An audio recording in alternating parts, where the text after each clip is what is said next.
I was not sure when I said goodbye to David whether I would ever see him again.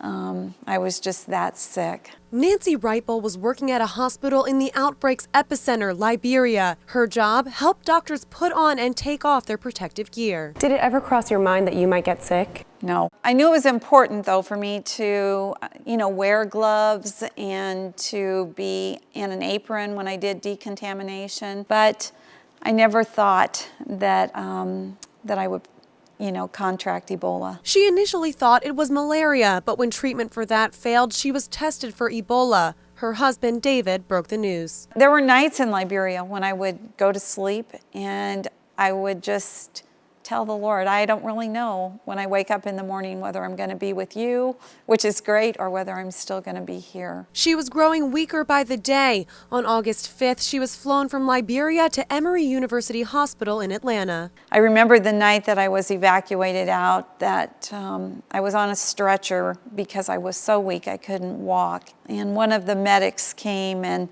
just put his hands around my face and he said, Nancy, we're going to take you home. And he said, we're going to take really good care of you. And they did. About 3 weeks later, Nancy Writebol was declared Ebola-free. Do you remember there being a point when you knew you were going to be okay, that you knew that you would come out the other side? One of the doctors at Emory came in and said, Nancy, you've turned the corner.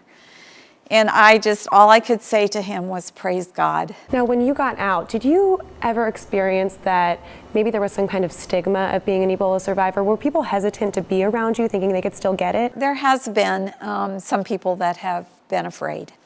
And I've just kind of tried to respect, their fear and not wanting to be close. The fear seems to be spreading here at home as 2 nurses who treated an Ebola patient contracted the disease themselves. You see kind of people in the United States, there's this fear almost of Ebola. Should people be afraid? Well, I think we all need to have a respectful fear of Ebola, but not a hysteria or a panic.